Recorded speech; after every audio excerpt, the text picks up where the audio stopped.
এই লাঠিটা কোন লাঠি, লাঠির ইতিহাস কি, এই লাঠির ইতিহাসটা কি? আর নবী এত লম্বা জবাব দিলেন কারণ কি? ভাইরা বন্ধুরা, লাঠির ইতিহাসটা হলো, এই লাঠিটাও দুনিয়ার কোনো লাঠি নয়, লাঠিটাও ছিল একটা জান্নাতি লাঠি রে যুবক। এই লাঠিটা ছিল একটা জান্নাতি লাঠি। হযরত মূসা আলাইহিস সালাম তিনি তো বিয়ে করেছিলেন হযরত শুআয়ব আলাইহিস সালামের মেয়ে। মাদাইন এলাকার নবী হযরত শুআয়ব আলাইহিস সালামের মেয়ে বিয়ে করেছিলেন হযরত মূসা।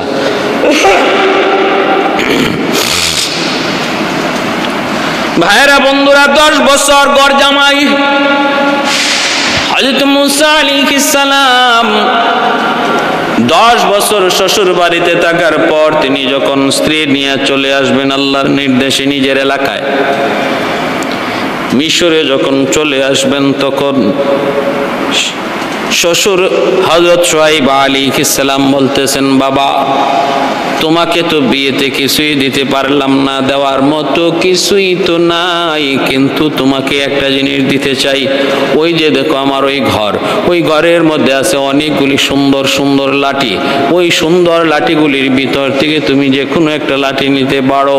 তুমি কি দেখেছো? মূসা নবী কয়, নবী গো আমি তো দেখেছি এই ঘরে অনেক সুন্দর সুন্দর লাঠি, পছন্দ হয় নাকি? যা পছন্দ হয় তা তুমি নিতে পারো। মূসা কালিমুল্লাহ তিনি ওই ঘরের মধ্যে তিনি ঢুকলেন, ঢুইকা দেখেন সুন্দর সুন্দর লাঠি। তাকায়া তাকায়া তিনি দেখতেছেন কোনটা নিবেন কোনটা না। হঠাৎ করে তাকায়া দেখেন এত সুন্দর লাঠিগুলার ভিতরে একটা লাঠি আছে আঁকা বাঁকা, আঁকা বাঁকা একটা লাঠি নবী দেখতে পেলেন।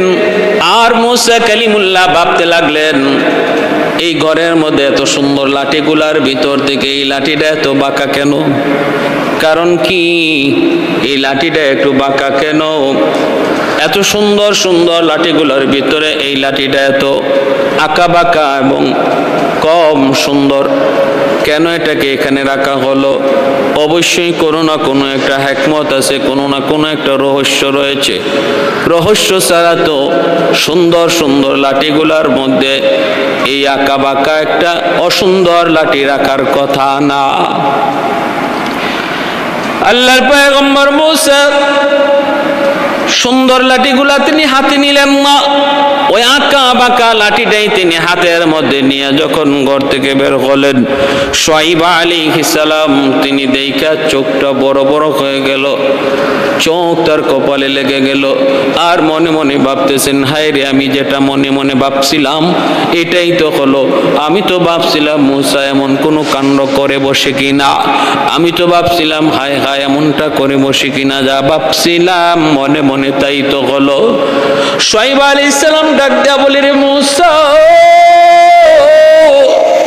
এত সুন্দর লাঠি থাকতে তুমি কেন এই লাঠিটা হাতে নিয়েছো? আর কি ভালো লাঠি তুমি পাও নাই? এই লাঠি কেন হাতে নিয়েছো? না না ও মূসা, এই লাঠি তোমাকে দেয়া যাবে না, এই লাঠিটা তোমাকে দেয়া যাবে না রে মূসা। এইটার বদলা তুমি একটা না 10টা লইয়া যাও, সুন্দর সুন্দর লাঠিগুলো লইয়া যাও। কিন্তু মূসা কালিমুল্লাহ তিনি বলতেছে, আব্বাজান এত কথা কইেন না, আপনি কিন্তু বলছেন যেটা পছন্দ হয় সেটাই তুমি লইয়া যাও। বলেন নাই? বলে হ্যাঁ বলছি। তাই বলে কি তুমি এটা লইয়া যাইবা? মূসা নবী তখন বলেন, আব্বা আপনি কিন্তু বলেন নাই একটা লাঠি দেয়া যাবে না, এমনটা আপনি বলেন নাই, আপনি বলেছেন যে কোনো লাঠি তুমি নিয়ে যাও। বলেন নাই? বলে হ্যাঁ। তো আমি তো আমার পছন্দ মতো লাঠি নিয়ে নিছি, এতে আপনার অসুবিধা কি? আপনার অসুবিধা কি? হযরত শুআয়ব আলাইহিস সালাম বলতেছে, বাবা এটা তোমাকে দেয়া যাবে না, বিনিময়ে তুমি আমার কাছে যা চাও আমি তাই দেব। তুমি আমার কাছে আমার এই জমি জমা চাও তা দেব, আমার কাছে সম্পদ চাও তা দেব, আমার কাছে টাকা পয়সা চাও তুমি তা দেব, যা চাইবা সব দেব, কিন্তু লাঠি দেয়া যাবে না। ভাইয়েরা বন্ধুরা, এইভাবে যখন দুজনে, একজনই নিতে চায় আর একজনে দিতে চায় না। মুসা নবী দিতে চান না, শুআয়ব নবী নিতে চান। একজনে ধরে আর একজনে টানে। দোনো দিক থেকে যখন লাঠি নিয়ে টানাটানি শুরু হয়ে গেল, কে লাঠি নিবে? শ্বশুর টানে একদিকে আর জামাই টানে অন্যদিকে। টানাটানি শুরু হয়েছে লাঠি নিয়ে। শ্বশুর জামাই মাঝে মাঝে কিছু মজা করা যায় তো? শ্বশুর জামাই একসাথে বসা যায়, শ্বশুর জামাই মজাক করা যায়, শরীয়তে এটা বৈধ। আল্লাহর নবী এমনটা করছেন, এটা সুন্নত। শালীর সাথে বসা হারাম, গল্প করা হারাম, মজা করা হারাম। শ্বশুরের সাথে গল্প করাও সুন্নত, বসাও সুন্নত, খাওয়াও সুন্নত, মজাক করাও সুন্নত। আমরা তো যে জায়গায় গেলে পরে যেখানে বসলে সমস্যা বাড়ে, এখানে মন বেশি যাইতে মন চায়, আর যেখানে বসলে সওয়াব হয় এখান থেকে দূরে থাকতে মন চায়। স্ত্রীর কাছে বসো, সওয়াব হবে। স্ত্রীর সাথে গল্প করো, সওয়াব হবে। স্ত্রীর দিকে মায়ার নজরে তাকাও, সওয়াব হবে। শালীর দিকে তাকাই বা হারাম হবে, কবিরা গুনাহ হবে। হযরত আল্লাহর নবী একটা ঘটনা বলে ফেলি আপনাদেরকে ফাঁকি দিয়া, আমার আপনার নবীর জীবনের একটা ঘটনা। মায়ার নবীর 4 জন খলিফার মধ্যে 2 জন খলিফা ছিলেন। প্রথম 2 জন ছিলেন নবীজির শ্বশুর, আর পরের 2 জন হলেন আল্লাহর নবীর জামাতা। প্রথম 2 জন হযরত আবু বকর রাদিয়াল্লাহু তাআলা আনহু আর হযরত ওমর ফারুক রাদিয়াল্লাহু তাআলা আনহু, 2 জন হলেন আমার নবীর শ্বশুর। আর হযরত পরের 2 জন, আগের 2 জন শ্বশুর, পরের 2 জন ওসমান আর হযরত আলী রাদিয়াল্লাহু তাআলা আনহুমা, তারা 2 জন হলেন নবীজির জামাতা। তো আল্লাহ নবী একদিন খেজুর খাইতে বসছেন সাহাবায়ে কেরামদেরকে নিয়ে। মাঝখানে খেজুর গুল হয়ে বসছেন, নবীজির পাশেই বসছেন নবীজির জামাতা হযরত আলী, আল্লাহ নবীর পাশে বসছেন। খেজুর খাইতেছেন আর নবী বলতেছেন, শোনো সবাই খেজুর খাও, কিন্তু আমি দ্বীনের কিছু আলোচনা করি, ওই আলোচনাটাও মনোযোগ দিয়ে শোনো। আল্লাহ নবী দ্বীনের আলোচনা করতেছেন, সাহাবীরা মনোযোগ দিয়ে শুনতেছেন। মাঝখান থেকে থুপ করা খেজুর, ওই খেজুর থেকে একটা একটা করে সবাই খেজুরও খাচ্ছেন আর দ্বীনের আলোচনাও শুনছেন। ওই অবস্থায় সবাই খেজুর নিয়ে খাইতেছেন। খেজুর খায়া খেজুরের বিচিটা যার যার উড়ে যার যার কাছে রাখতেছেন। ব্যতিক্রম শুধু একজন, যিনি খেজুর খাইতেছেন কিন্তু বিচি নিজের কাছে রাখেন না। তিনি কে? তিনি হলেন আল্লাহর নবী, রহমতের নবী, মায়ার নবী। আল্লাহর নবী খেজুর খাইতেছেন ঠিকই, কিন্তু নিজের কাছে বিচি তিনি রাখেন না। বিচি রাখতেছেন পাশেই বসা যে জামাতা হযরত আলী রাদিয়াল্লাহু তাআলা আনহু, আলীর সামনে তিনি বিচিগুলা রাখতেছেন। কারণ কেউ তো খবর নাই কে কোথায় বিচি রাখে, এই খবর তো রাখার কথাও না। কারণ দ্বীনের নবী, তিনি তো দ্বীনের আলোচনা করছেন। আলোচনা শোনার মনোযোগ সবার ওই দিকে।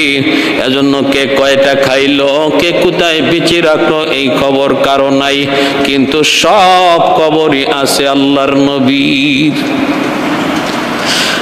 খেজুর খাওয়া শেষ হয়ে গেল। আল্লাহর নবী ডাক দিয়া বলেন, সাহাবীরা শুনো, অনেকগুলি খেজুর ছিল, সবগুলি খেজুর খাওয়া শেষ। আলোচনাও শুনলা, খেজুর খাওয়া শেষ করলা। এইবার একটু বোঝা প্রয়োজন, কে কি পরিমাণ খেজুর খাইলো, কে কি পরিমাণ, কে কত বেশি খেজুর খাইলো, একটু বোঝা দরকার। সাহাবীরা বলতেছেন, নবী গো এটা কেমন করে বুঝবেন গো নবী? সবাই তো খেজুর খেয়ে ফেলছে, খেজুর পেটে চলে গেছে, হিসাব করার তো কোনো সুযোগ, কোনো ব্যবস্থা নাই। আল্লাহর নবী তখন বলেন, না না, ব্যবস্থা এখনো আছে, তোমরা যদি অনুমতি দাও। সাহাবীরা বললেন, নবী গো যেইভাবে ব্যবস্থা আপনি করতে চান করুন। আল্লাহর নবী তখন বলেন, তোমরা যার যার সামন দিকে তাকাও, যে যে পরিমাণ খেজুর খাইছে তার সামনে বিচি সেটা প্রমাণ দিবে। যে পরিমাণ বিচি আছে বোঝা গেল সে ওই পরিমাণ খেজুর খাইছে। সবাই যার যার সামনে তাকালেন। হযরত আলী নিজের সামনে তাকালেন, তাকায় তিনি অবাক, আমি তো এত খেজুর খাই নাই, তাহলে আমার সামনে এত খেজুর আসলো কোত্থেকে? সাহাবীরা প্রত্যেকে যার যার সামনে তাকান, সিস্টেম মতোই বিচি পাইলেন। কিন্তু আলীর সামনে যখনই সবাই তাকান, দেখেন আলীর সামনে খেজুরের বিচির স্তূপ হয়ে আছে, স্তূপ। সবাই বড় বড় চোখে আলীর দিকে তাকাইলেন। হযরত আলী তিনি তো বড় শরমের মধ্যে লজ্জায় পড়ে গেলেন। প্রত্যেকের নজরে চাহনির বাসারা ছিল এমন আলী রে, ও আলী তুমি যে এত বড় খাদক এটা তো আমরা আগে জানি না। আমরা ছিলাম কথার তালে, তুমি তো মূলত আসিলা খাওয়ার তালে। সমাজে কিছু মানুষ আছে দেখবেন কথা আর গল্প তার খানার মধ্যে কোনো ব্যাঘাত ঘটাইতে পারে না। শত গল্প চলছে কিন্তু খাওয়া তার ঠিক আছে। আবার কিছু মানুষ আছে গল্প চললে আর কথা কইলে খাইতে পারে না, কথা কইলে খাওয়া তার বন্ধ হয়ে যায়। অবাক হয়ে সবাই তাকাইলেন, রে আলী তুমি যে এত বড় খাদক আমরা তো কোনোদিন কল্পনাও করি নাই। মনে মনে তারা ভাবতেছেন আলী মনে হয় 2টা করে খেজুর মুখে ঢুকাইছে, কারণ আমাদের ডাবলকে বিচি তার সামনে, ডাবল বিচি আলীর সামনে মনে হয় 2টা করে খেজুর মুখে ঢুকাইছে। অতএব আরে আলী তোমার ব্যাপারে আমাদের ধারণা পাল্টে গেল। কিন্তু হযরত আলী চিন্তায় পড়ে গেলেন, আমি তো এত খেজুর খাই নাই, এত বিচি আসলো কোত্থেকে? সবার সামনে তো আমি লজ্জায় পড়ে গেলাম। আলী রাদিয়াল্লাহু তাআলা আনহু চিন্তায় পইরা ডাইনে বামে তাকান। হঠাৎ করে নজরে পড়ল আমার মায়ার নবী, রহমতের নবী, যিনি তার শ্বশুর, শ্বশুরের সামনে খেজুরের বিচি একটাও নাই। হযরত আলী এবার ভাবলেন, বুঝলেন আমার শ্বশুর তো খেজুর খাইছেন, আমি নিজের চোখে দেখছি, তাহলে বিচি রাখলেন কোথায়? ও বুঝেছি, বিচি তিনি নিজের কাছে না রাইখা বেঁচে রাখছেন আমার কাছে, যেন আমি লজ্জায় পড়ি, আমি যেন শরম পাই। মানুষের সামনে, উপস্থিত মানুষের সামনে আমার একটা লজ্জায় ফালানো ছিল আমার শ্বশুরের মাকসাদ। নিজের বিচিটাই আমার সামনে রাখছেন, তাহলে এখন আমি বাঁচবো কেমন করে, মানুষকে বুঝাইবো কেমন করে? হযরত আলী রাদিয়াল্লাহু তাআলা আনহু কেমন বুদ্ধিমান ছিলেন, কেমন জ্ঞানী ছিলেন। হযরত আলী বলতেছেন, নবী গো আমার একটা কথা আছে গো আল্লাহর নবী। নবী বললেন, আলী তুমি কি বলতে চাও তুমি বলো। হযরত আলী বলেন, নবী গো আমি বলতে চাই আমরা সবাই খেজুর খাইছি, সবাই খেজুর খাইয়া বিচি রাখছি যার যার উড়ে, যার যার সামনে। কিন্তু নবী গো আমি তো খেজুর খাইছি, ডাবল খেজুর খাইছি ভালো কথা, কিন্তু যিনি খেজুরের সাথে খেজুরের বিচি সহ খায়া ফেলছে তিনি কত বড় খাদক। আমি তো খেজুর না হয় ডাবল খাইছি, কিন্তু যিনি বিচি সহ খাইছে তিনি কত বড় খাউরা, কত বড় খাদক। সাহাবায়ে কেরাম রাদিয়াল্লাহু তাআলা আনহুম এইবার সবার জ্ঞান ফিরল। বুঝেছি আমার নবীর সামনে তো কোনো বিচি নাই। আল্লাহ নবী, রহমতের নবী হাসলেন, মুস্কে হাসা বলতেছেন, আলী ও আলী তুমি তো আসলে বুদ্ধিমান। সাহাবীরাও তখন বুঝতেছেন, ও বুঝছি এখানে শ্বশুর জামাইয়ের ঠেলাঠেলি চলছে, শ্বশুর জামাইয়ের মধ্যে একটু চলছে, একটু কথা কাটাকাটি চলছে, একজনে আরেকজনের শরম দেওয়া চলছে।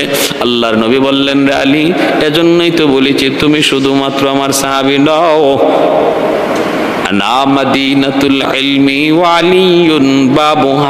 আমি হলাম বিদ্যার শহর, আমি হলাম জ্ঞানের শহর, আর আমার আলী হলো এই শহরের দরওয়াজা। কত সুন্দর মজাক করেছেন শ্বশুর জামাই। এইদিকে মুসা নবী আর শুআয়ব আলাইহিস সালাম লাঠি নিয়ে টানাটানি, শ্বশুরে টানে একদিকে, জামাই টানে আরেকদিকে। শ্বশুরে কয় লাঠি দিমু না, মুসা নবী কয় আমি ছাড়মু না। এই টানাটানির ভিতরে একজন গ্রামের মানুষ, একজন মুরব্বী মানুষ, গ্রামের মুরব্বী মানুষ, শোয়েব আলাইহিস সালাম তারে চিনেন। সামনে আয়েশা হাজির হয়ে বলতেছেন, ঘটনা কি, আপনারা এতক্ষণ যাবত এটা কি করতেছেন? শোয়েব আলাইহিস সালাম বলে, তো দেখো না, লাঠিটাও নিয়ে যাইতে চায়, আমার লাঠি আমি তারে দিব না। হযরত মূসা কালিমুল্লাহ বলতেছে, ভাই আপনি কে চিনি না, কিন্তু বিচার হলো ইনি আমাকে নিজে বলছেন, বাবা তোমাকে কিছুই দিতে পারলাম না, তবে এই ঘরে সুন্দর সুন্দর লাঠি আছে, যে কোনো একটা লাঠি তুমি পছন্দ করে নিয়ে যাও। আমি রুমের ভিতরে ঢুকছি, ঢুকে আমি লাঠি পছন্দ করে নিয়ে বের হইছি, এখন উনি আমাকে লাঠি দিতে চায় না। শোয়েব আলাইহিস সালাম বলে, আমি তো বুঝি নাই এই লাঠি সে পছন্দ করব, এটা তো পছন্দ করার মতো কোনো লাঠি না। হাজার হাজার সুন্দর, এর চেয়ে অনেক সুন্দর লাঠি ওই ঘরের মধ্যে রয়েছে। ওই সুন্দর লাঠিগুলা সে পছন্দ করলো না। এই লাঠি পছন্দ করবে, এটা কেমন করে আমি বুঝবো? না না, আমি এটা দিব না, এটা দিব না। ভাইরা বন্ধুরা, এবার অপরিচিত মানুষটা তখন বলতেছে, ঘটনা কি, ঘটনা কি? তাহলে আমি তোমাকে সিদ্ধান্ত দিব নাকি, ফয়সালা দিব নাকি, আমার বিচার তোমরা মানবা নাকি, একটু বলো। দুজন বলতেছে, ও আপনার বিচার আমরা মানব। শোয়েব আলাইহিস সালামের মনে মনে তো ধারণা, লোকটা যেহেতু আমার এলাকার, আমারই উম্মত, তাহলে তো সে আমার পক্ষেই রায় দিবে। আমাদের এই সমাজে যেমন ভাবে বিচার হয়, গোষ্ঠীর লোক হলে পরে বিচার ঘুরে যায়, দলের লোক হলে পরে বিচারের রায় পাল্টে যায়, গরিব হলে পরে একরকম বিচার, ধনী ছেলে হলে আরেক রকম বিচার। সমাজের মধ্যে বিচারের এইরকম পার্থক্য আসেনি না নাই? একটা দুইটা নজির নয়। নবী বলেন, মান কানা ক্বাবলাকুম ইন্নামা হালাকা মান কানা ক্বাবলাকুম ইযা সারিকা ফীহিমুদ দাঈফ আকামু আলাইহিল হাদ্দা ওয়া ইযা সারিকা ফীহিমুশ শরীফ তারাকু। নবী বলেন, পূর্বেকার বহু উম্মতকে আল্লাহ পাক ধ্বংস করেছে শুধু বিচার বিভাগে স্বজন প্রীতি করার কারণে, মুখ চিনা বিচার করার কারণে আল্লাহ পাক অতীতের বহু জাতিকে আল্লাহ ধ্বংস করেছে। গরিবের পোলা অপরাধ করলে বিচার 100-100, ধনীর পোলা বিচার করলে পরে কয় না করা লাগবে না, ছেড়ে দাও, এটা মেম্বারের পোলা, এটা চেয়ারম্যানের পোলা, এটা চেয়ারম্যানের ভাই, এটা এমপির পোলা, এরকম কয়া কয়া তার বিচার ছেড়ে দেয়। কিন্তু একই অপরাধ যদি গরিবের পোলায় করে 100-100 বিচার কার্যকর করা হয়। আল্লাহর নবী বলেন, এই বৈষম্যতা যেই সমাজে তৈরি হয়ে যাবে ওপেন ব্যাপক আকারে, আল্লাহ পাক ওই সমাজটাকে ধ্বংস করে দেবে। আল্লাহ পাক এত নারাজ হয়ে, তো নারাজ, অতীতের বহু জাতিকে আল্লাহ পাক শুধু এই অপরাধে আল্লাহ ধ্বংস করে দিছে রে উম্মত। অতএব এই গুনার কাজে কেউ জড়ায় না। শোয়েব আলাইহিস সালাম মনে মনে ভাবতেছেন, হয়তো আমার পক্ষেই রায় দিবে, কারণ আমার গ্রামের ভাইরে, কিন্তু যিনি বিচার করতে আসছেন ইনি মানুষরূপী একজন ফেরেশতা। ইনি শোয়েব আলাইহিস সালামের এলাকার একজন লোকের সুরত ধরে এসেছেন, কিন্তু মূলত তিনি হলেন নূরের তৈরি ফেরেশতা, ফেরেশতাদের সরদার হযরত জিবরাইল আমিন আলাইহিস সালাম। তিনি বলতেছেন, রায় দিব আমি, লাঠি এখানে রাখো, যে লাঠিটারে মাটি থেকে তুলতে পারবে সেই লাঠি নিয়ে যাবে। এখন তো দুজনেরই ভয় ঢুকছে যে লাঠি তো যে কেউ মাটি থেকে তুলতে পারবে, অতএব যারে উনি আগে বলবে যে তুমি লাঠি তুলো, সেই তো লাঠি নিয়ে চলে যাবে। হযরত মূসা আলাইহিস সালাম মনে মনে ভাবতেছেন, হাইরে, এটা কেমন বিচার, এটা কেমন বিচার। তো আমার আগে যদি আমার আব্বা জানরে দিয়া দেয় উনি অনুমতি লাঠি তোলার, তো আর উনি লাঠি তুলে নিয়ে যাবে, আমি আর কি লাঠি পাবো? তাহলে উনি কাকে আগে লাঠি তুলতে আদেশ করে এটা দেখা দরকার। দেখা যায় সবার আগে শোয়েব আলাইহিস সালাম কি উনি বলতেছে যে আপনি লাঠি তুলেন। মূসা আলাইহিস সালাম তো নিরাশ হয়ে গেলেন, তাহলে তো শেষ, লাঠি তো আর পাওয়া যাচ্ছে না। শোয়েব আলাইহিস সালাম তিনি লাঠির কাছে গেলেন, যায় তিনি বিসমিল্লাহ বলে লাঠিতে ধরলেন, কিন্তু আল্লাহর কুদরতি ফয়সালা, এত ওজন লাঠি তিনি উঠাইতে পারেন না। জমিন আঁকড়ায় ধরছে, জমিন আঁকড়ায় ধরছে, লাঠি উঠাইতে পারেন না, কোনোভাবেই লাঠি তুলতে পারেন না। হযরত শোয়েব আলাইহিস সালাম চেষ্টা করে তিনি ব্যর্থ হলেন। এরপরে তিনি বলতেছেন, আমি পারলাম না। ফেরেশতা জিব্রাইল বলতেছেন এবার আপনি যান, যায় আপনি তুলেন। হযরত মূসা কালিমুল্লাহ তিনি বিসমিল্লাহ বলে লাঠিতে হাত দিলেন। লাঠিতে হাত দিতে হয় নাই, হাত দিতে হয় নাই। নবী মূসা যখন হাত বাড়াইছেন লাঠির দিকে, চুম্বকের মতো লাঠিটা জমিন থেকে ওনার হাতে উঠে আসলো। সুবহানাল্লাহ। কাদিরে কুদরত দারি বরকামাল, কাদিরে কুদরত দারি বরকামাল, আনতা রব্বি আনতা হাসবি যুল জালাল, আনতা রব্বি আনতা হাসবি যুল জালাল।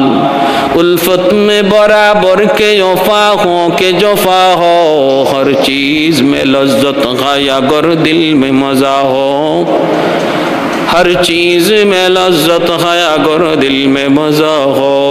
एक चश्मे ज़दन गाफिल अज़ा शाह नबाशी, शायद के निगाह है कुनदगाह नबाशी, शायद के निगाह है कुनदगाह नबाशी। এ ভাই, এবার হযরত জিবরাইল আলাইহিস সালাম শুআয়ব আলাইহিস সালামকে বলতেছেন নবী গো, লাঠি তার, লাঠি যার কাছে যার জায়গা মতো আসার কথা তার আসল জায়গায় পৌঁছে গেছে, আপনি নিশ্চিন্তে থাকুন। এই লাঠির প্রকৃত হকদার আল্লাহর পয়গম্বর হবেন ইনি মূসা কালিমুল্লাহ। অতএব আপনার টেনশন কিছু নাই, আমি মানুষ নই, আমি জিবরাইল। এই লাঠিটা জান্নাত থেকে কেমন করে আসলো? আদম আলাইহিস সালাম তিনি যখন জমিনে আসলেন, আমাদের মা হাওয়া আলাইহিস সালাম যখন জমিনে আসলেন, সন্তানদিগকে উনি নসিহত করে বলতেছেন, জানো কি আমরা জান্নাতে ছিলাম, জান্নাত থেকে বের হয়ে এসেছি অপরাধ করার কারণে, আল্লাহ পাকের একটা কথা অমান্য করার কারণে। আমরা তো চিরস্থায়ী ভাবে জান্নাতে থাকবার লোভে পইরা শয়তানের কথা বিশ্বাস করে ফেলেছিলাম, অপরাধ হয়ে গেছে।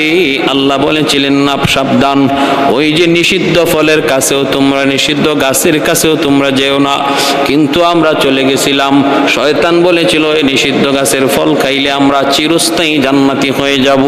চিরস্থায়ী জান্নাতি হওয়ার আশায়, চিরস্থায়ী জান্নাতি হওয়ার আশায় আমরা ওই নিষিদ্ধ গাছের ফল খেয়ে ফেলেছিলাম। এরপরে আল্লাহ নারাজ হয়ে আমাদেরকে জমিনে পাঠিয়ে দিয়েছেন। এইবার ওনার সন্তানেরা কয়, এটা কেমন করে বিশ্বাস করব? আপনারা জান্নাতে ছিলেন, প্রমাণ কি, দলিল কি? দলিল ছাড়া, প্রমাণ ছাড়া আমরা কেমন করে বিশ্বাস করব? এইভাবে যখন সন্তানগুলি তারা দলিল চায়, জান্নাতের প্রমাণ চায়, আল্লাহর পয়গম্বর হযরত আদম আলাইহিস সালাম তখন আল্লাহর কাছে বলেন, মালিক, সন্তানরা তারা জান্নাতের প্রমাণ চায়, দলিল চায়, কিন্তু কেমন করে দলিল দিব গো আল্লাহ? তুমি তো একটা প্রমাণ আর দলিলের ব্যবস্থা করো। আল্লাহ পাক রব্বুল আলামিন তখন জান্নাত থেকে একটা লাঠি তিনি পাঠাইলেন আর বললেন, জিব্রাইল এই লাঠি নিয়ে আমার আদমের কাছে যাও, যা বলো এই লাঠিটা সামনে রাখবে, আর যারাই তোমরা যে জান্নাতি ছিলে অস্বীকার করবে তাদেরকে বলবা তারা যেন লাঠিটা ধরে। লাঠিটা ধরা মাত্রই লাঠি তাদের সমস্ত অন্যায় অপরাধ গুনার কথা অডিও রেকর্ডারের মতো বলে দিবে। কোন রাওয়ায়াতে আসছে ভিডিওর মতো ভাষায় দিবে তার গুনার চিত্র। এ ভাই, হযরত আদম আলাইহিস সালাম, হযরত আদম আলাইহিস সালাম ওই লাঠিটা জিব্রাইল মারফতে তিনি জান্নাতে লাঠিটা তিনি পাইলেন।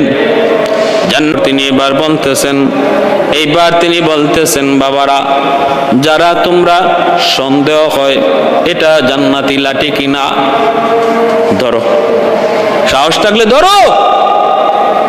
লাঠিতে হাত দিতে যায়, হাত দিতেই দেখা যায় লাঠি তার সমস্ত অপকর্ম আর গুনার কথা একদম অনর্গল বলতে থাকে। তাড়াতাড়ি লাঠিটা ছেড়ে দৌড় দিয়ে চলে আসে। এই জান্নাতি লাঠি হযরত আদম আলাইহিস সালাম তিনি পাইলেন। এরপরে ওনার কাছ থেকে ওনার সন্তান, ওই নবীর কাছ থেকে পরের নবী, ওই নবীর কাছ থেকে পরের নবী, এই নবীর কাছ থেকে পরের নবী, আইতে আইতে ওই জান্নাতি লাঠিটা হযরত শুআয়ব আলাইহিস সালামের কাছে আমানত ছিল, যেন তিনি তার আসল জায়গা, প্রকৃত জায়গায় পৌঁছে দেন। হযরত জিবরাইল আলাইহিস সালাম বলতেছেন, নবী গো, লাঠিটা ছিল আপনার কাছে আমানত, আপনি যেন প্রকৃত জায়গায় পৌঁছে দেন। আপনি ভয় করতেছিলেন আল্লাহর দেওয়া আমানত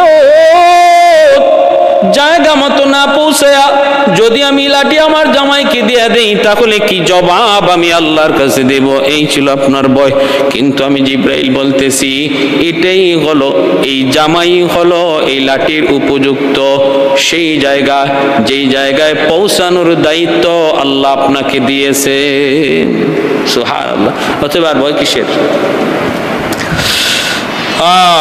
আল্লাহ বলতেছেন, ওমা তিলকা বিয়ামিনিকা ইয়া মূসা, ওমা তিলকা বিয়ামিনিকা ইয়া মূসা, ক্বালা হিয়া আসাই আতাওয়াক্কাউ আলাইহা ওয়া আহুশু বিহা আলা গনামি ওয়া লিয়া ফিহা মাআরিবু উখরা। আল্লাহ জিগাইছে এক কথা, মুসা নবী জবাব দিতেছে কত লম্বা। জিগাইছেন আল্লাহ শর্টকাট প্রশ্ন, আর তিনি দেওয়া শুরু করছেন ব্রড আনসার। এজন্যই তো ভাইরা বন্ধুরা, একটু হাদিসের মধ্যে এসেছে, আল্লাহর নবী, রহমতের নবী, মায়ার নবী, হাসরের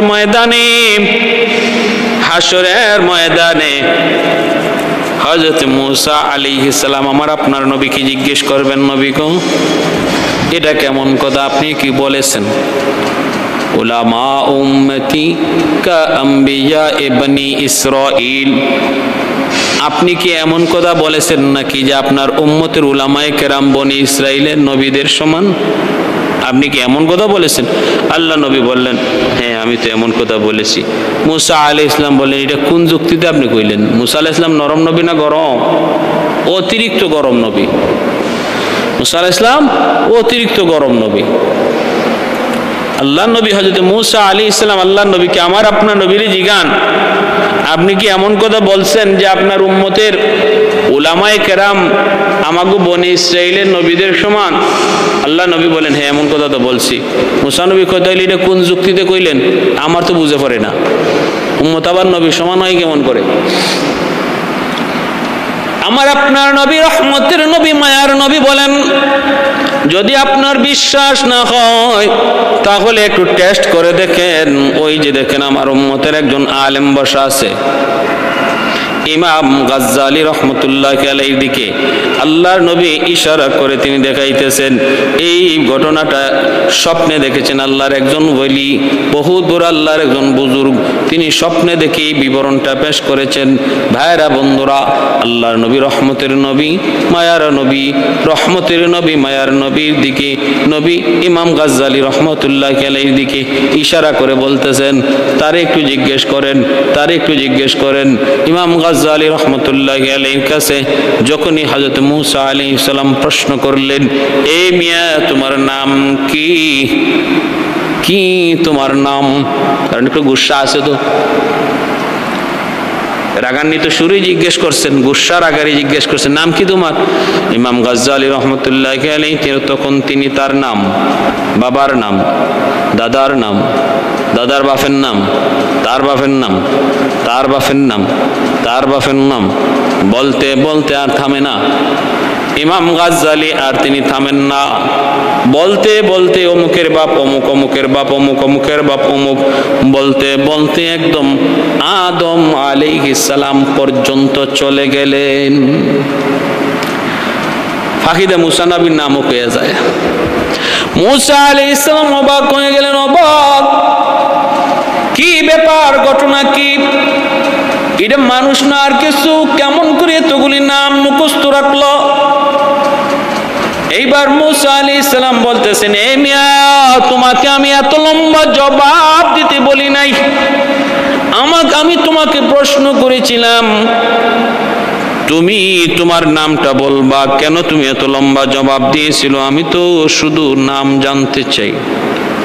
এইবার ইমাম গজ্জালী রহমতুল্লাহি আলাইহি তখন বলতেছেন, ও আল্লাহর পয়গম্বর, আমারও একটা প্রশ্ন আছে। বলে, কি প্রশ্ন? আল্লাহ আপনাকে একটা প্রশ্ন করেছিল, একটা প্রশ্ন, সেই প্রশ্নটা হলো মা তিলকা বিয়ামিনিকা ইয়া মূসা, ও মূসা তোমার ডান হাতে এটা কি? আপনি শুধু বলবেন ক্বালা হিয়া আসাই, এটা আমার লাঠি। কিন্তু এরপরে এত লম্বা জবাব কেন দিলেন? এই লাঠি দিয়ে আমি হাঁটি, এই লাঠি দিয়ে বর দিয়া আমি হাঁটি, লাঠি দিয়ে আমি গাছের পাতা পারি, লাঠি দিয়ে আমি বকরিরা খালি করি। লাঠি দিয়ে আপনি কি করেন এটা আল্লাহ জানতে চান নাই। আল্লাহ তো জানতে চেয়েছিলেন আপনার হাতে এটা কি। সেদিন আপনি কেন এত লম্বা জবাব দিয়েছিলেন? আপনার যেই জবাব আমারও একই জবাব। আগে আপনি জবাব দেন, তারপরে আমি বলবো আমি কেন এত লম্বা জবাব দিছি। মুসা আলাইহিস সালাম বলতেছে, বাপরে বাপ, কই কি, কিন্তু জেনতেন কোনো সাধারণ পাবলিক না, আমারে প্রশ্ন করে বসছে। দেখো আমি এত লম্বা জবাব দিছি কারণ আমি আমার মাশূকের সাথে কথা বলার সুযোগ পাইছি। কেউ তার মাশূকের সাথে কথা বলার সুযোগ পাইলে অল্প কথা ছাড়ে না, একটু লম্বা করে কথা বলতে মন চায়, ঠিক না? এখন মহব্বতের মানুষ ফোন দিলে এক কথায় মোবাইল সারা হয় না, কথা খালি বাড়তেই থাকে। কি দিয়ে খাইছো? ফুডি মাছ না হোল মাছ না শিং মাছ না রুই মাছ খাড়া, গলাত লাগছে নি না লাগছে না, পানি কয়বার খাইছো, হ্যাঁ, ডাইল আসিল নি না আসিল না, কত রকমের কথা।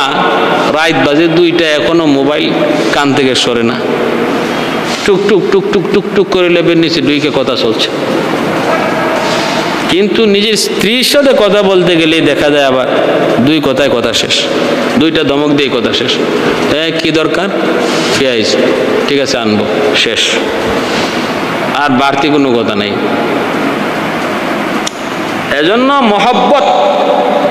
মহব্বতের মানুষের সাথে কথা বলতে, কথা বাড়াইয়া বলতে মন চায়, এটা মানুষের ফিতরাতান।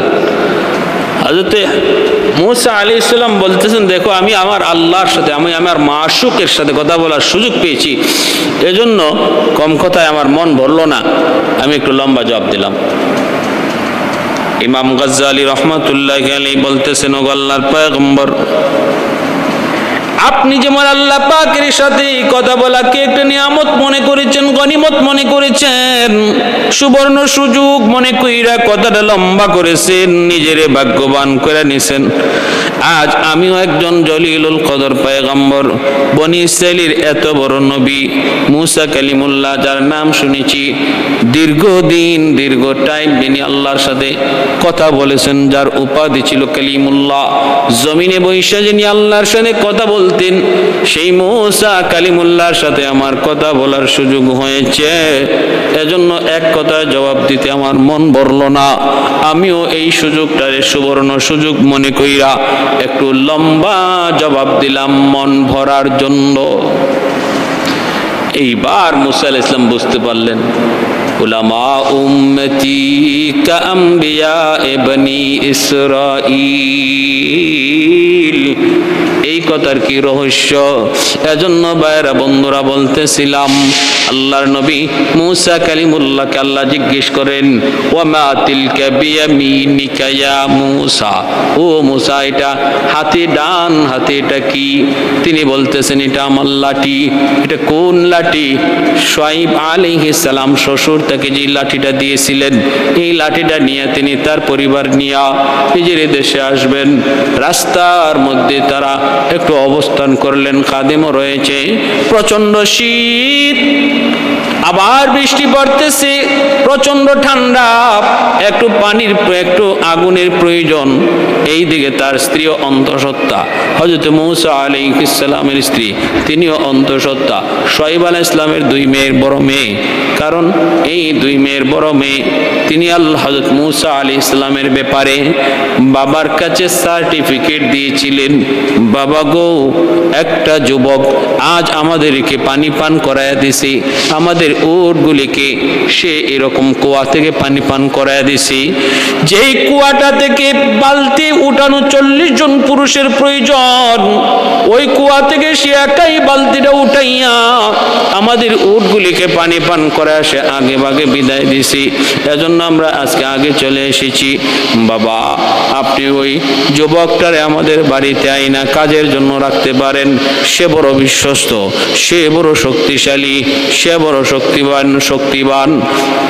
কারণ মূসা আলাইহিস সালাম তিনি একবারও তাদের দিকে নজর করে তাকান নাই। যখন তিনি বলছে সফুরা, তিনি যখন বলছেন যে বাবা এরকমভাবে একটা যুবক আমাদেরকে আজকে আমাদের উটগুলিরে পানি পান করে দিছে, তো শোয়েব আলাইহিস সালাম বললেন, যাও তারে নিয়ে আসো, তারে যে বলো হ্যাঁ আমি তারে খবর দিছি। শোয়েব আলাইহিস সালামের এরিয়া আর মূসা আলাইহিস সালামের এরিয়া সেটা ভিন্ন ছিল। মূসা আলাইহিস সালাম ছিলেন মিশরে, আর মিশরের সীমান্ত পাড়ি দিয়ে তিনি শোয়েব আলাইহিস সালামের এরিয়াতে যেয়ে ঢুকছিলেন। কেন? ফেরাউনের ভয়ে, কারণ ফেরাউন ওনাকে হত্যা করার জন্য নির্দেশ জারি করেছিল। আর হযরত শোয়েব আলাইহিস সালামের এরিয়াতে তিনি যেয়ে ঢুকছিলেন। আর শোয়েব আলাইহিস সালাম তারে বললেন, মেয়েটাকে বললেন তারে যেয়ে নিয়ে আসো। তিনি যখন যে মূসা আলাইহিস সালামকে নিয়ে আসতেছেন, ওই অবস্থায় মূসা আলাইহিস সালাম বলতেছে, তুমি আমার পিছনে থাকো, আমি তোমার সামনে থাকি, কারণ আমি আমার চোখের উপরে ভরসা রাখতে পারি না। একজন নবী তিনি বলতেছেন বেগানা একজন নারীকে যে তুমি পথ দেখানোর জন্য সামনে থাকার প্রয়োজন নাই, তুমি পিছনে আসো, আমি সামনে থাকি। তুমি সামনে থাকলে আমার চোখ তোমার দিকে চলে যায়, আমি আমার চোখের উপরে কোনো ভরসা করি না, পিছনে চলে আসো। আল্লাহ পাক রব্বুল আলামিন পবিত্র কোরআনুল কারীমের সূরা কাসাসের মধ্যে ঘটনা উল্লেখ করে একজন পুরুষের পর্দা, একজন নারীর পর্দার সংক্ষিপ্ত কথাগুলি, মূল কথাগুলি তিনি এখানে ব্যক্ত করেছেন, উল্লেখ করেছেন। আমার ভাইয়েরা, বন্ধুরা, তারপরে ওই মেয়ে যায়া শোয়েব আলাইহিস সালামকে বলছিল, বাবা সে যেমন শক্তিশালী তেমন সে বিশ্বস্ত। আমিন, সে বিশ্বস্ত, কারণ সে এই করেছে, সে তার নজরটা পর্যন্ত আমার দিকে দেয় নাই। শোয়েব আলাইহিস সালাম খুশি হইয়া মেয়েটাকে বিয়া দিলেন। শর্ত আছিল 10 বছর আমার বাড়িতে কাজ করবা। করছেন, করার পরে বিদায় নিলেন। আর ওই যাওয়ার পথে এরকমভাবে আগুনের সন্ধানে মূসা আলাইহিস সালাম বলতেছেন যে প্রচন্ড শীত, তো তোমরা এখানে একটু অপেক্ষা করো, দেখি আমি আগুন নিয়ে তালাশ করে পাই। তিনি ওই হাতের লাঠিটা লইয়া আগুন তালাশে মগ্ন বের হয়েছেন। দেখেন পাহাড়ের উপরে কিছু আগুন দেখা যায়। তিনি গেলেন সে আগুন আনার জন্য। সেই পাহাড়টাই ছিল তুর পাহাড়। যায় দেখেন তিনি যত কাছে যান আগুন তত দূরে যায়, তিনি যত কাছে যান আগুন তত দূরে যায়। উনি কাছে যাইতে যাইতে এক পর্যায়ে দেখেন এটা গাছের পাতা, ডাল, ওইগুলার মধ্যে আগুন জ্বলতেছে। হাত বাড়ান আগুন আনার জন্য, আগুন পিছনে চলে যায়। ইনি ভয় পেয়ে গেলেন। এবার গায়ের থেকে আওয়াজ আসলো, এ মূসা,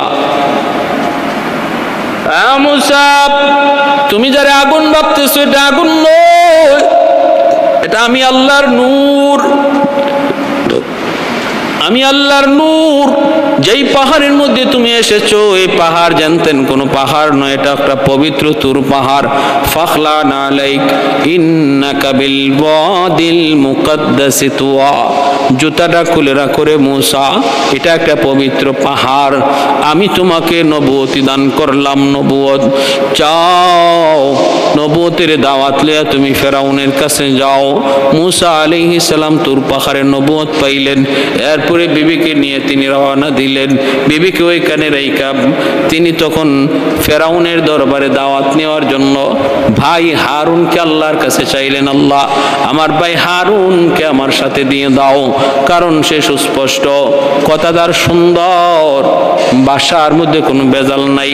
মূসা নবী তার কথার মধ্যে কিছুটা বাস্তব। ওই যে শিশুকালে ফেরাউন পরীক্ষা করছিল চটটা বুজ্জা মারছে না বুজ্জা মারছে, আর এতে করে একটা আগুনের আংরা মুখে দিছিলেন, টুটটা পড়ে গেছিল অগ্রভাগ, কথা বাস্তব। এজন্য হারুন আলাইহিস সালামকে ইনি চাইলেন আর বললেন, হুয়া আফসাহু মিন্নি, আল্লাহ আমার ভাইয়ের কথা সুস্পষ্ট, তারে আমার সাথে দিয়ে দাও। তিনি গেলেন ফেরাউনের দরবারে। গিয়া দাওয়াত দিলেন। ফেরাউন দলে বলে ওনার বিরোধী হইয়া হত্যা করার জন্য মুসা আলাইহিস সালামের পিছনের লোক ধরলো। মুসা আলাইহিস সালাম রাতের অন্ধকারে বনী ইসরাঈলদেরকে নিয়ে পার হয়ে যাইতেছেন, হ্যাঁ, আর পিছন দিকে ফেরাউনের বাহিনী ওনাকে ধাওয়া করলো। ভাইরা বন্ধুরা, এবার ওই যে লোহিত সাগরের পারে এসে তিনি থেমে গেলেন। পিছন দিকে ফেরাউনের বাহিনী আসতেছে, আর মুসা আলাইহিস সালাম তিনিও সাগরের পারে তার উম্মত বনী ইসরাঈলদেরকে নিয়ে। একদিকে সাগর আর একদিকে দুশমন, পিছন দিকে দুশমন, সামন দিকে সাগর। কি করবেন? সামনে গেলে সাগরে ঝাঁপ দিতে হয়, পিছন দিকে দুশমনের আক্রমণ। মুসা আলাইহিস সালামের সম্প্রদায় বনী ইসরাঈল কয়, মুসা এখন কি করবো আমরা? এখন কি করবো? দুশমনের হাতে কল্লা দিতে হবে, নতুবা সাগরে ঝাঁপ দিতে হবে। আল্লাহ পাক রব্বুল আলামিনের কাছে মুসা আলাইহিস সালাম তখন সাহায্য চাইলেন, মালিক কি করব? আল্লাহ বলতেছেন, মুসা হাতের লাঠি কই?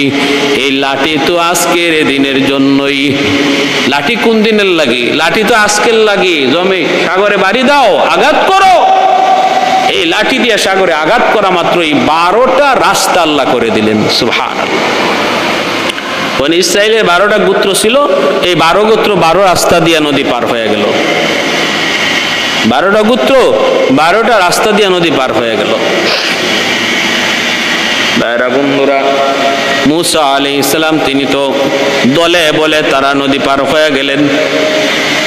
এইদিকে ফেরাউন তার বাহিনী নিয়ে যখন নদীর পারে আসলো, আইসা এসে তো অবাক কাণ্ড, কি ব্যাপারে? তো সুন্দর রাস্তা, রেডিমেড রাস্তা হয়ে আছে, এখন কেমন করে পাড়ি দিব আমরা? কয় এরা যেভাবে পার হইছে আমরা এভাবে পার হইব। ফেরাউনের ঘোড়া নামতে চায় না, কারণ ঘোড়া হাইওয়ান হলো, বুঝে গেছে রে ফেরাউন এটা মুসার জন্য রাস্তা, তোর জন্য কবর, তোর জন্য কবর, তুই বুঝলি না। ঘোড়াটা নামতে চায় না, ফেরাউন পিটায় পিটায় ঘোড়াটারে নামাইছে। মাঝখানে যাওয়া মাত্র আল্লাহ পাক কয়, সাগরের পানি, নদীর পানি শুন, কার হুকুমে তুমি চলো? কয় মালিক তোমার হুকুমে। তাহলে আর দেরি করে লাভ নাই, ফেরাউনের বাহিনী সহ তারে তোমরা নদীতে কবর দিয়ে দাও। দুদিকের পানি পাহাড়ের মতো যেটা শক্ত হয়ে রয়েছিল রাস্তা বানায়া, এই পানি মুহূর্তের ভিতরে আবার একসাথে জমা হয়ে গেল। সৈন্য সামন্ত সব পানির নিচে সলিল সমাধি হয়ে গেল। ভাইরা, যখনই ফেরাউন পানিতে চুবানি খায় তখন কিন্তু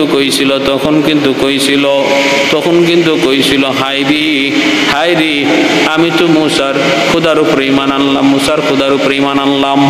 এই কথা যতবারই কয়, কিন্তু জিব্রাইল আমিন তার ওই কাগজটা মুখের মধ্যে তখন চুবানি দিয়ে ডুবায়। জিব্রাইল আমিন তারে চুবানি দেয়, আর ওই কাগজটা তারে দেখায়, কয় তুই নিজেই দেখ কি লেখছিলি। কারণ একদিন জিব্রাইল আমিন তার রাজ দরবারে মানুষের সুরত ধরে আইসা বলছিলেন, বাদশা যাব না, কোন গোলাম যদি মুনিবের অবাধ্য হয় তাহলে তার কি শাস্তি হওয়া উচিত? ফেরাউন কয় তারে নদীতে চুবায়া মারা উচিত। কয় কাগজের মধ্যে লিখে দেন। ফেরাউন লিখে স্বাক্ষর করছে। যেদিন সাগরের মধ্যে চুবানি খায়া মরতেছে ওই দিন কয় আমি মুসার খোদার উপর ঈমান আনলাম। আল্লাহ পাক কয় না না, এই টাইমে তওবা কবুল হয় না। তওবা কবুলেরও একটা টাইম আছে, ঈমান গ্রহণ করারও একটা টাইম আছে। মরণের সময়, সাকরাত শুরু হওয়ার সময় যদি কেউ তওবা করে, তওবা কবুল হয় না। তওবা কবুল হয় সাকরাত শুরু হওয়ার আগে। তোর তো এখন সাকরাত শুরু হয়েছে, এখন ঈমানের কোনো মূল্য নাই। জিব্রাইল আমিন পানিতে চুবানি দেন। ফেরাউন কয় আমারে মারবা তো মারবা, আর কোনো পদ্ধতিতে মারলে তো পারতা, এভাবে কেন পানিতে চুবাইয়া মারো কেন? জিব্রাইল আমিন তখন কাগজটা দইরা দেখান, কয় দেখ তুই নিজে লেখছিলি, যেই গোলাম তার মালিকের অবাধ্য হয় তার কি শাস্তি হওয়া উচিত, পানিতে চুবাইয়া মারা। এটা তোর আদেশ, এটা তোরই নির্দেশ, স্বাক্ষর তোর রয়েছে, এজন্য তোর মৃত্যুটাও হবে পানিতে চুবাইয়া। এই সেই লাঠি, যেই লাঠি দ্বারা হযরত মুসা আলাইহিস সালাম সাগর পাড়ি দিয়েছিলেন, 12টা রাস্তা হয়েছিল। যেই লাঠিটা তিনি ফেরাউনের রাজ দরবারে রাখছিলেন, আর ফেরাউন সমস্ত জাদুকরকে হাজির করছিল। জাদুকরকে হাজির কইরা বলছিল যে মুসা তুমি আমার জাদুকরদের সাথে মোকাবেলা করো। মুসা আলাইহিস সালাম বললেন ঠিক আছে, তোমাদের যা আছে দেখাইবার দেখাও। ওরা হাতের রশিগুলা ফালাইছে, সবগুলা রশি সাপ হইয়া নাচানাচি করতেছে। আল্লাহ পাক রব্বুল আলামিন কয় মুসা তোমার হাতের লাঠি ফালাইয়া দাও, ভয় পাওয়ার কিছু নাই। মুসা আলাইহিস সালাম হাতের লাঠি ফালাইয়া দিয়েছেন, সাথে সাথে হয়ে গেছে বিশাল বড় অজগর সাপ। অজগর সাপ ওই হালে হা করছে, চুম্বকের মতো ওই জাদুঘরদের ছোট ছোট সাপগুলি ওই অজগর সাপের পেটের মধ্যে ঢুকতে লাগলো। মুহূর্তের ভিতরে সবগুলি জাদুকর কালেমার পরে মুসলমান হয়, কিন্তু ফেরাউনের কপালে ঈমান নাই। ফেরাউন মুসলমান হয় না, জাদুকররা ঈমানদার হয়ে যায়। এই সাধারণ কোনো মানুষের পক্ষে এত বড় জাদু দেখানো সম্ভব না। অতএব মুসা আল্লাহর পয়গম্বর। এই লাঠি বর্তমানে কোথায় আছে, কোন অবস্থায় আছে, এটা কেউ জানে না। ইতিহাস এবং কোরআন হাদিস এই ব্যাপারে সম্পূর্ণ নীরব। এর কোনো তথ্য নাই, কোনো তথ্য পাওয়া যায় না, কোথায় আছে, কোন জায়গায় আছে। হযরত মূসা আলাইহিস সালামের কবরস্থানটাও কোথায়, কোন জায়গায়, এটাও ইহুদিরা সঠিকভাবে জানে না। এক রওয়ায়াতে এসেছে হযরত মূসা আলাইহিস সালাম তিনি মৌতের সময় মালাকুল মৌত আজরাইলের সাথে যখন অপ্রীতিকর একটা ঘটনা ঘটে গেল, আজরাইল আলাইহিস সালাম অসুস্থ অবস্থা আল্লাহর কাছে গেলেন। আল্লাহ পাক তখন জানতে চাইলেন মূসা কেন এমনটা করছো, বলে মালিক এই কারণে। এরপরে আল্লাহ পাক যখন আজরাইল আলাইহিস সালামকে পাঠাইলেন, যাও যাইয়া মূসাকে বলো যে দুম্বার উপরে হাত রাখলে যেই পরিমাণ পশম হাতের নিচে পড়ে, এতদিন পর্যন্ত যদি সে দুনিয়াতে বাঁচতে চায় হায়াত দেয়া হবে। মূসা আলাইহিস সালামকে আল্লাহ এরপরে কি কইলে, এরপরে মরণ, এরপরে যখন মরতেই হবে তাহলে আমি এখনই রাজি। মূসা আলাইহিস সালাম একটা মরুভূমি দিয়ে হাঁটতেছেন, দেখেন দুইজন মানুষ একটা সুন্দর কবর খনন করতেছে। তিনি বললেন এই কবর কার জন্য খনন করো? লোকগুলি কয় একজন আল্লাহর খাস পিয়ারা বান্দার জন্য। কবরটা তো বড় সুন্দর, তুমি যদি সেই পিয়ারা বান্দা হতে চাও তাহলে কবরে শুইতে পারো। মূসা আলাইহিস সালাম ওই কবরে শুয়ে গেছেন, আর ফেরেশতারা আর শোয়া মাত্রই তার জান কবজ হয়ে গেছে, আর ফেরেশতারা মাটি দিয়ে আর ফেলাইছেন। এজন্য হযরত মূসা আলাইহিস সালামের কবরস্থান কোথায় আছে, কোন জায়গায় আছে, পৃথিবীর কেউ জানে না, ইহুদিরাও জানে না। যেমন ভাবে হযরত সুলাইমান আলাইহিস সালামের আংটি, এটাও কোথায় আছে, কোন জায়গায় আছে, কেউ জানে না। ইহুদিরা বহু তালাশ করতেছে সুলাইমানের আংটি পাওয়া যায় কিনা, কিন্তু পাবে না। যে জিনিস আল্লাহ জান্নাত থেকে দেন সেটা আর দুনিয়াতে রাখেন না। যার কাছে দেন তিনি চলে যাওয়ার পর, নবী চলে যাওয়ার পর নিয়ামত আল্লাহ উঠায় নেন। এই লাঠি আল্লাহ উঠায় নিয়ে গেছেন। ভাইয়েরা বন্ধুরা, এজন্য বলতেছিলাম আল্লাহ পাক রব্বুল আলামিন সমস্ত নবীদেরকে নবুয়তের সাথে কিছু মুআজিজা দিয়েছিলেন। মূসা আলাইহিস সালামের উল্লেখযোগ্য মুআজিজা ছিল এই হাতের লাঠি, আর একটা ছিল ওনার ডান হাতটা বগলের নিচে ঢুকাইলেই সে টর্চ লাইটের মতো আলো দিত। এই উল্লেখযোগ্য দুইটা, আরো অনেকগুলি মুআজিজা হযরত মূসা আলাইহিস সালামকে আল্লাহ দান করেছিলেন। শেষ পর্যায়ে হযরত মূসা আলাইহিস সালাম বনি ইসরাঈলদেরকে নিয়ে ফেরাউনের এই এলাকা ছেড়ে চলে গেলেন, আর ফেরাউন এই লোহিত সাগরে সলিল সমাধি ঘটল। তারপরে বনি ইসরাঈল বিশ্বাস করে না, কই ফেরাউন মরছে কিনা আমাদের বিশ্বাস হয় না। আল্লাহ পাক রব্বুল আলামিন সাগরের পানিকে, ঢেউকে আদেশ করলেন, আর ঢেউ আঘাত করে করে নিচ থেকে ফেরাউনের লাশটাই শুধু নদীর পাড়ে আইনা ফেলাইলো। তখন তার নিজের চোখে দেখলো বনি ইসরাঈলে এই জালেম মরছে, আর আল্লাহ রব্বুল আলামিন তার লাশটারে এই মিশরের পিরামিডে এই মমি বানায়া আল্লাহ পাক রব্বুল আলামিন কুদরতিভাবে তার লাশটাকে পৃথিবীর মানুষের জন্য নিদর্শন বানায় রেখে দিয়েছেন। জুলুম যে যাই করো, ফেরাউনের থেকে বড় জালেম তুমি হতে পারো নাই। তারও আমি আল্লাহ, তার পরিণতি কেমন নির্মম ছিল সেদিকে একটু তাকাও। অতএব নিজের অহংকারের উপরে কখনো ভরসা করে আমি আল্লাহর ধরা থেকে বাঁচার কল্পনার স্বপ্ন দেখে কোনো লাভ নাই। ফেরাউন আমার ধরা থেকে বাঁচতে পারে নাই, নমরুদ আমার ধরা থেকে বাঁচতে পারে নাই, সাদ্দাত কারুন আমি আল্লাহর ধরা থেকে বাঁচতে পারে নাই। অতএব কোন জালেম আমার ধরা থেকে বাঁচবে না। আল্লাহ তার দেহটাকে নিদর্শন বানায় রাখছেন। আল্লাহ আমাদের সবাইকে সর্বদা আল্লাহ পাকের কাছে বিনয়ী ভাব নিয়ে সর্বদা আল্লাহর কাছে নিজেকে আল্লাহর একজন গোলাম হিসাবে প্রমাণ করার তৌফিক আল্লাহ দান করুন। ওয়া আখির দাওয়ানা আনিল হামদুলিল্লাহি রাব্বিল আলামিন।